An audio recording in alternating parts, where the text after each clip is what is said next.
Bonjour et bienvenue à vous qui m'écoutez sur Mythical, il était une fois, chaîne de mythes, de contes et de légendes du monde. Alors je vous invite à vous abonner, à appuyer sur la cloche de notification pour suivre au quotidien, notamment en ce moment Yawar Pampa, Terre de sang, de Edgar Sandoval Yugar de Oruro en Bolivie, un auteur de contes et de récits inspirés des traditions de son pays. Alors Yawar Pampa, eh bien, c'est une de ces légendes que j'ai découvertes lors de mon 3e voyage dans ce pays, donc la Bolivie en 2017. Alors eh bien, on va faire un petit récapitulatif du dernier chapitre, le chapitre 13, le chat démoniaque. Alors nous avons laissé notre héros Alberto Garcia Carrero paniquer après l'attaque du chat démoniaque. Quand il eut terminé son travail, il s'en retourna lentement et calmement. Sa queue mortelle s'agitait encore pendant que Lucia et moi restions immobiles et impuissants. Le vieux bébé était allongé sur le lit, le visage de la couleur bleue cadavérique. Quand enfin nous parvînmes à bouger, Lucia se jeta désespérée aux pieds de son enfant, pleurant, inconsolable. Ce serait une mort dont personne ne saurait jamais rien dans la ville maudite de Yawar Pampa. Après avoir essayé de consoler vainement la mère centenaire, j'allais chez moi, en silence, ma conscience tourmentant mon âme.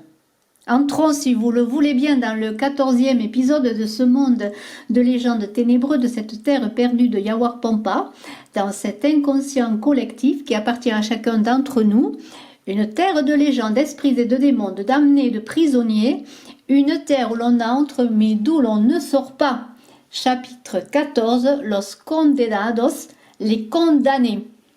Le lendemain suivant, je ne pouvais plus supporter la situation dans laquelle j'étais et je décidai de demander conseil à la personne qui semblait en savoir plus sur cet endroit, le Yatiri, le chef du village, Don Gennaro. Je traversai donc le village dans la direction de sa maison, non sans trembler un peu avant de traverser l'église. Quand j'arrivai, j'eus un frisson. La cabane du Yatiri était un peu effrayante. Mais je ne pouvais pas dire pourquoi. Don Gennaro sortit avant que je ne frappe à la porte, comme s'il savait que j'étais là. Il me demanda les intentions de ma visite. Je lui répondis que la situation des gens était insupportable. Je lui dis qu'il savait quelque chose de plus et qu'il fallait qu'il nous dise comment sortir de là, à quoi il rit fortement. Vous pensez que j'en sais plus que vous? Pensez-vous que mon destin est différent du vôtre? Vous êtes un imbécile. Tu es un Yatiri, tu dois savoir quelque chose, lui dis-je. Non, je ne sais rien. Mais d'autres peuvent le savoir. Il le dit avec des yeux énigmatiques. Qui pourrait savoir quelque chose sur la façon de sortir de cette ville maudite? Ceux du dessous, me dit-il. Mais comment vais-je leur demander? Ils ne communiquent pas avec nous, ils nous tuent. Il y en a un qui peut répondre à certaines de vos questions, si vous savez comment le lui demander. Qui? Anselmo, dit-il sèchement.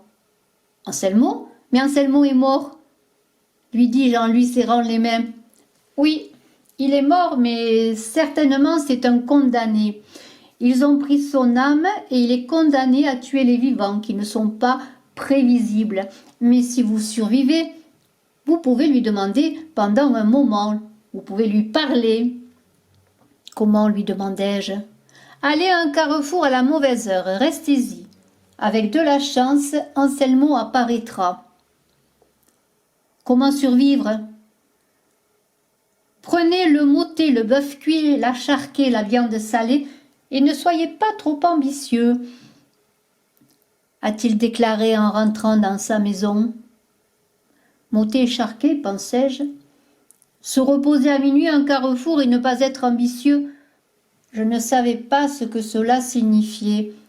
Mais c'était le seul moyen de savoir comment sortir de ce village, et cela valait la peine.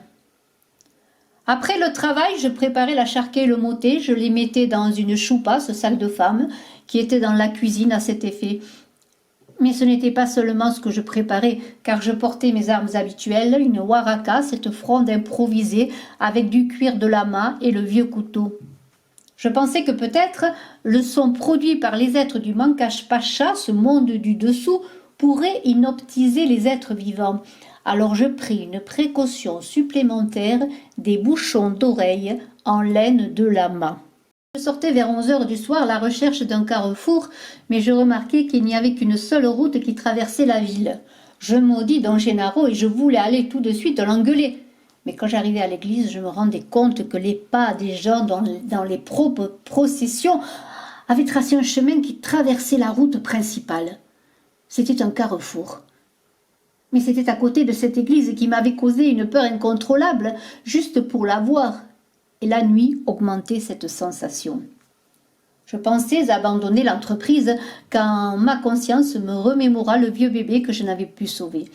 Je puisais des forces de cette faiblesse et je m'asseyais sur une pierre à côté de la route. Je mettais toutes les armes dans la main, la choupa, cette fronde au cou, et j'attendais.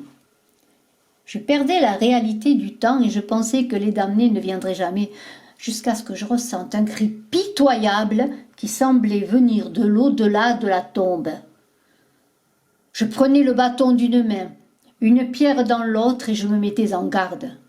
J'attendais attentif, alors qu'un état de réalité altérée me prenait, ce que je ne pouvais décrire que comme une exacerbation des sens. Il me semblait pouvoir entendre la marche des fourmis sur le sol, sentir la moindre brise, voir le moindre mouvement dans l'obscurité totale. Le cri pitoyable de l'âme dans la douleur devenait de plus en plus fort jusqu'à ce que je puisse voir la source. C'était Ansalmo. Il était nu, la peau sèche collée à ses os, sa bouche et ses yeux étaient devenus des cavernes. Son visage émacié comme jamais auparavant.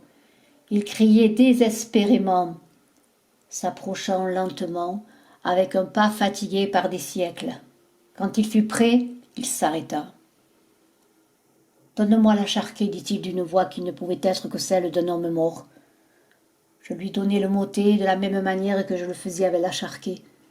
« Eh bien, répondit-il en plaçant la charquée dans le creux de sa bouche et sur sa langue.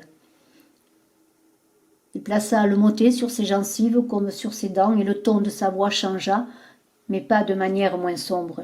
« Choisis, dit-il, me présentant une petite laine de mouton d'une main, de l'autre un morceau de minéral de fer. Quand je vis le minéral, mes yeux brillèrent, en pensant aux outils qui pouvaient être fabriqués.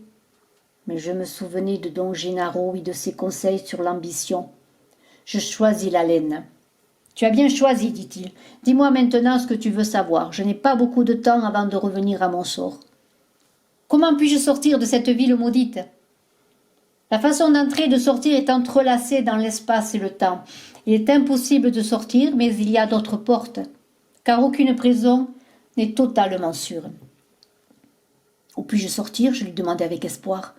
Au bord du lac, du Salar, des montagnes et de la Pampa, ce sont les sorties, mais il existe des gardiens puissants. Ce n'est pas grave, dis-je, je vais partir de ce peuple, je vais me préparer, je vais sortir et je vais prendre tout le monde avec moi.